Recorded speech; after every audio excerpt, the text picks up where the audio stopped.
रविवार मयूरभंज बालेश्वर भद्रक और केन्दुझर रे बिजुली और घड़घड़ी सहित वर्षा हो पारे। एही सबु जिला पई ऑरेंज वार्निंग जारी होईछि। ए सबु जिल्ला रे 50 रु 60 किमी बेगरे पवन बहिबा नै पाणीपाग विभाग पूर्वानुमान करिछि।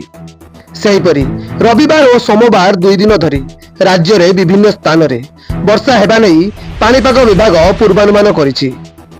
रविवार भद्रक, जाजपुर, केन्द्रापड़ा, कटक, जगतसिंहपुर, पुरी, खोर्धा, नयागढ़, गंजाम, गजपति, मयूरभंज और केन्दुझर रे हालुका वर्षा होई पारे।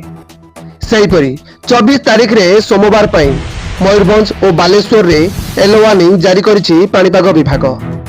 एही समय रे पवनर बेग 50 रु 60 किमी होई पारे। अन्य पक्ष रे गंजाम और गजपति जिल्ला रे वर्षा आशंका थिबारु येलो वार्निंग जारी करा जायछि।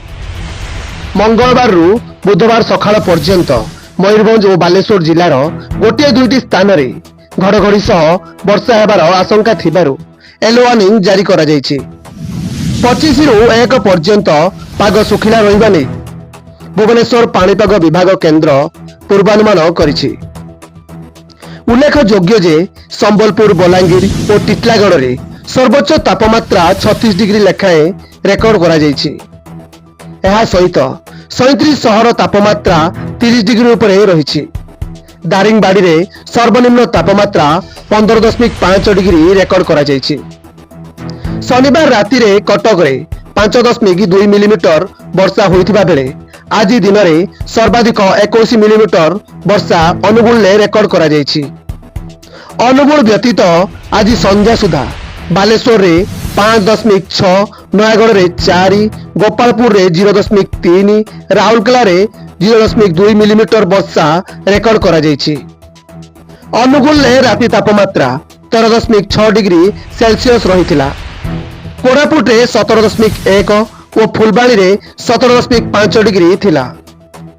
आज टिटलागढ़ और बलांगीर रे दिन तापमात्रा सर्वाधिक 36 डिग्री थिला।